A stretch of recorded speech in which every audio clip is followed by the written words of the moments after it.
Hello student, welcome back to an Hungama study में आप सभी का बार फिर स्वागत है। जैसा कि आप सभी को पता है कि हम लोग पढ़ रहे हैं कंप्यूटर फंडामेंटल सीरीज 2023 का।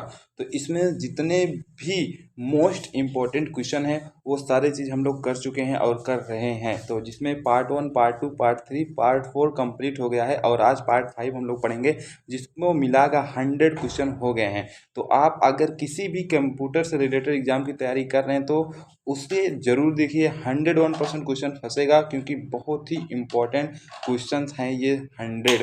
ठीक है, तो आप लोग जल्दी से जाइए, वीडियो के डिस्क्रिप्शन में लिंक मिल जाएगा या फिर आप प्ले लिस्ट में जाके देख सकते हैं। तो आइए आज की वीडियो कर लेते हैं स्टार्ट। तो स्टार्ट करने से पहले बस वही एक चीज़ है, कुछ भी कीजिए, बस अपने पेरेंट्स के सपनों को साकार कीजिए और उनको प्राउड फील कराइए, उनका मतलब जो मन हो वो दिलाइए। बस एक बार याद रखिए, एक बार ये खुशी का दिल ला दीजिए, रियली में उनका भी जीवन सफल हो जाएगा। तो आइए अब वीडियो को कर लेते हैं स्टार्ट। आज हम लोग क्वेश्चन नंबर 81 से स्टार्ट करेंगे, क्योंकि 80 तक पढ़ चुके हैं। ठीक है, तो क्वेश्चन नंबर 81 क्या कह रहा है, प्रोसेसर कितने बिट का था। ठीक है, प्रोसेसर कितने बिट का था, 8 बिट का, 16 बिट का, 32 बिट का या फिर 24 बिट का। तो कितने बिट का था, 32 बिट का था। ठीक है, option number D is the right answer for this question. Next question देख लीजिए।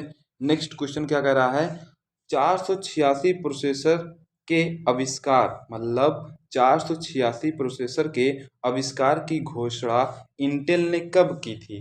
कहने का मतलब इनका है कि जो 486 प्रोसेसर के आविष्कार की घोषणा जो की गई थी इंटेल के द्वारा, वो कब की गई थी। तो कब की गई थी, अप्रैल 1989 में, अप्रैल 1989 में की गई थी। Option number D is the right answer for this question.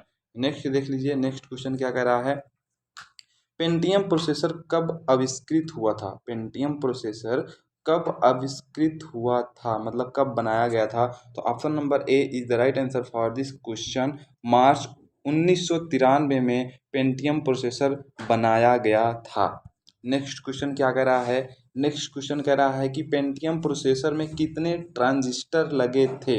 और एक क्वेश्चन आप लोगों को आपको कमेंट में करना है कि ट्रांजिस्टर कब आया, फर्स्ट जनरेशन, सेकंड जनरेशन या थर्ड जनरेशन, कब आया था। ये आप लोग कहाँ पे करेंगे, आप लोग इसका आंसर कमेंट में जरूर करेंगे। ठीक है, नेक्स्ट इसका क्वेश्चन क्या है, पेंटियम प्रोसेसर में कितने ट्रांजिस्टर लगे थे। तो कितने लगे थे, बताइए कितने लगे थे, 31 लाख से ज़्यादा। Option number B is the right answer for this question. कितने लगे, 31 लाख से भी ज़्यादा ट्रांजिस्टर लगे थे, किसमें, पेंटियम प्रोसेसर में। ठीक है, अब क्वेश्चन नेक्स्ट देख लेते हैं क्या कह रहा है, क्या कह रहा है, 486 प्रोसेसर, 486 प्रोसेसर के मुकाबले पेंटियम कितना ताकतवर था। मतलब 486 के मुकाबले पेंटियम कितना ताकतवर था, इसे कितना ज़्यादा ताकतवर था, कितने ज़्यादा अच्छा था, ये कह लीजिए। तो कितने ज़्यादा था पेंटियम अच्छा, इससे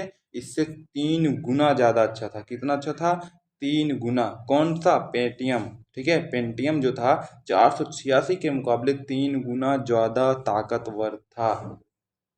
आई बात समझ में, कितने गुना, 3 गुना।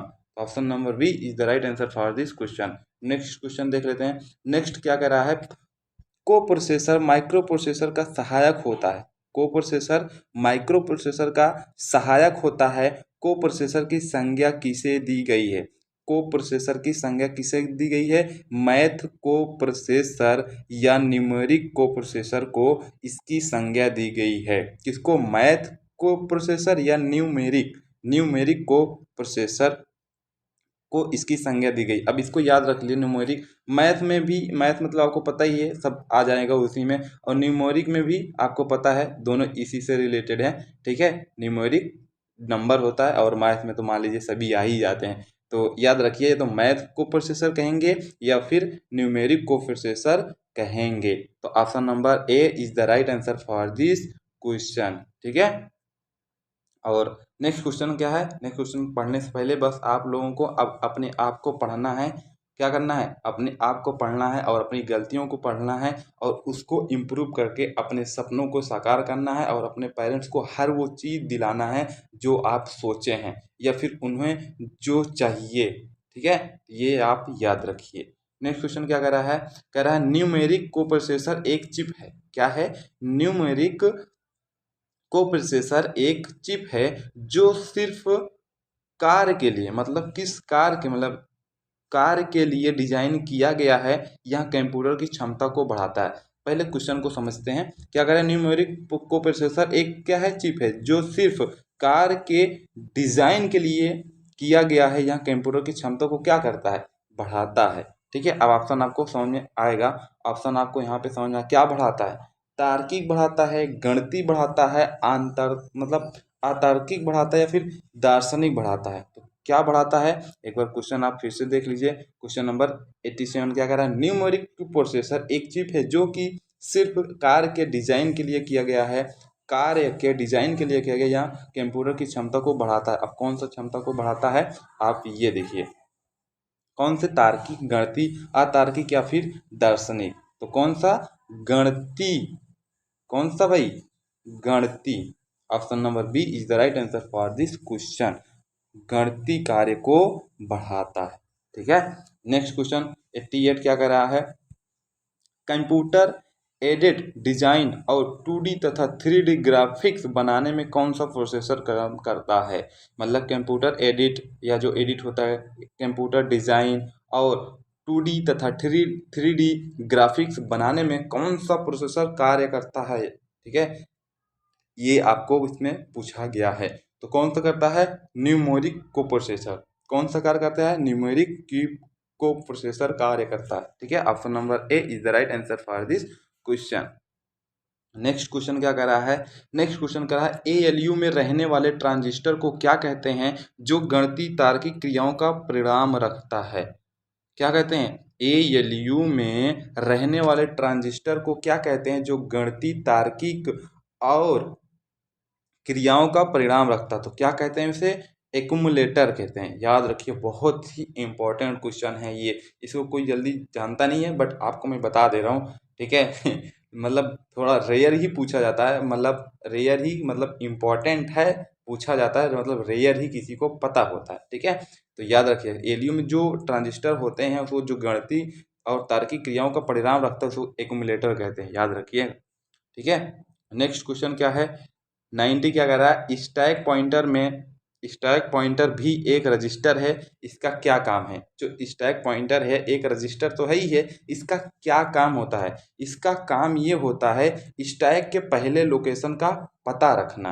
क्या काम होता है, स्टैक के पहले लोकेशन का पता रखना ही स्टैक पॉइंटर का काम होता है, मतलब स्टैक रजिस्टर का काम होता है। और यहाँ पे जब भी समझ लीजिए यहाँ पे पॉइंटर आ जाए, वो समझ लीजिए वो लोकेशन का ही पता करता है। ठीक है, वो लोकेशन हमेशा लोकेशन पर ही वर्क करता है, उसके एड्रेस पर।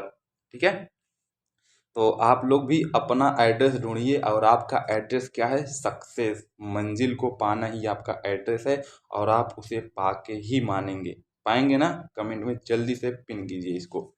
नेक्स्ट क्वेश्चन क्या है, 91 कह रहा है पालन होने वाले अगली बार पालन होने वाले निर्देश का पता कौन सा रजिस्टर अपनी मेमोरी से रखता है। अगली बार मतलब नेक्स्ट बार पालन होने वाले निर्देश का पता कौन सा रजिस्टर अपनी मेमोरी से रखता है। कौन सा रखता है भाई, स्टैक पॉइंटर, अभी तो मैंने बताया कौन सा रखता है, स्टैक पॉइंटर। अभी नेक्स्ट क्वेश्चन देख लेते हैं। नेक्स्ट क्वेश्चन क्या है, नेक्स्ट क्वेश्चन क्या कह रहा है, एक विशेष उद्देश्य के लिए, एक विशेष उद्देश्य के लिए लोकेशन की सीक्वेंस को क्या कहते हैं। क्या कहते हैं लोकेशन के सीक्वेंस को, स्टैक कहते हैं। क्या कहते हैं, स्टैक कहते हैं। आई बात समझ में, क्या कहते हैं, स्टैक। ये भी हमेशा सीक्वेंस होता है और लोकेशन को पता करता है ना।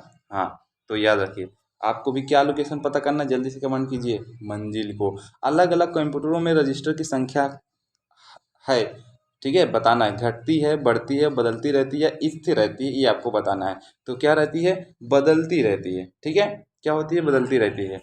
नेक्स्ट क्वेश्चन क्या है, नेक्स्ट क्वेश्चन है कि विशेष परिमाण में डाटा संग्रहित करने में सक्षम को रजिस्टर कहते हैं। कह रहा है विशेष परिमाण में डाटा संग्रहित करने में सक्षम को रजिस्टर कहते हैं। किसको कहते हैं भाई, बताओ, उपकरण, ठीक है, क्या होता है, उपकरण जो होता है विशेष प्रोग्राम में डाटा संग्रहित करने में सक्षम होता है, वो उपकरण को क्या कहते हैं, रजिस्टर कहते हैं। ठीक है, मतलब कि ये समझिए क्या कह रहा है कि जो भी डाटा को संग्रहित करने में सक्षम होता है उसे क्या कहते हैं, रजिस्टर कहते हैं।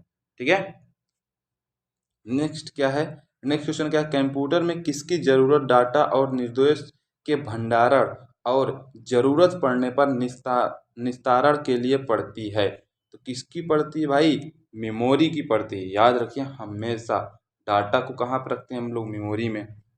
तो उसके निर्देश और भंडारण को जरूरत पड़ने पर निस्तारण के लिए भी तो हम लोग काम करते हैं ना, वही साथ उसको हटा दे, डिलीट कर दे, कुछ भी कर सकते हैं ना मेमोरी में। तो किसकी होती है, memory. Option number B is the right answer for this question. Next question क्या है, नेक्स्ट क्वेश्चन कह रहा है मेमोरी एक ऐसा उपकरण है जो डाटा स्वीकार कर सकती है, उनको संग्रहित कर सकती है, बिल्कुल सही, और बाद में उसे प्रस्तुत भी कर सकती है, एकदम सही। मेमोरी भी एक क्या है, मेमोरी भी एक क्या है, मेमोरी एक सेमीकंडक्टर डिवाइस। क्या है, सेमीकंडक्टर डिवाइस। याद रख लीजिए क्या है, बहुत मस्त क्वेश्चन है ये, किसी को नहीं पता होगा आपके अलावा। ठीक है, नेक्स्ट देख लीजिए, नेक्स्ट क्वेश्चन क्या है, मेमोरी को और किस नाम से बुलाते हैं, और किस नाम से बुलाते हैं भाई, देखते हैं हम लोग। Primary storage section, binary storage section, फिर टर्शियरी स्टोरेज सेक्शन, या इनमें से कोई नहीं। क्वेश्चन क्या था, क्या क्वेश्चन था, मेमोरी को और किस नाम से बुलाते हैं, तो और किस नाम से बुलाते हैं, तो प्राइमरी स्टोरेज सेक्शन के नाम से भी बुलाते हैं। ठीक है, याद रखिए स्टोरेज मतलब मेमोरी आई जाएगी। मेमोरी सेल क्या है, ये क्वेश्चन बहुत अच्छा है, इसे आप लोग थोड़ा पता करके मुझे बताइएगा, देखते हैं कितने आप लोग एक्टिव हो अपने सपने को पूरा करने के लिए। नेक्स्ट क्वेश्चन क्या है, नेक्स्ट क्वेश्चन है एक मेमोरी सेल में इंफॉर्मेशन की कितनी मात्रा होती है, एक मेमोरी सेल में इंफॉर्मेशन की कितनी मात्रा होती है भाई, 1 बिट होती है। ठीक है, क्या होती है, 1 बिट, याद रख लीजिए। नेक्स्ट क्वेश्चन है 100, और 100 करने से पहले आपको भी अपने टारगेट को 100% अचीव करना है, कुछ भी हो जाए कैसे भी हो जाए, बस उसे अचीव करना है और अपनी लाइफ को एंजॉय करना है, साथ ही अपने पेरेंट्स को प्राउड फील कराना है। कह रहा है पेंटियम कितने बिट का माइक्रो प्रोसेसर था, पेंटियम कितने बिट का, पेंटियम कितने बिट का माइक्रो प्रोसेसर था, कितने बिट का था, 64 बिट का। अब भाई 64 बिट का था तो 486 प्रोसेसर से तो अच्छा ही होगा ही ना, ताकतवर तो होगा। और कितना ताकतवर था, कोई बताएगा कितना ताकतवर था, हाँ 3 गुना। ठीक है, 3 गुना। तो यहाँ पे ही ये समाप्त होता है, और आप लोग जल्दी से जाइए, सभी वीडियो को देखिए और अपने नॉलेज को बढ़ाइए। विश्व वेल्थ एंड कीपुर में मिलते हैं नेक्स्ट वीडियो में।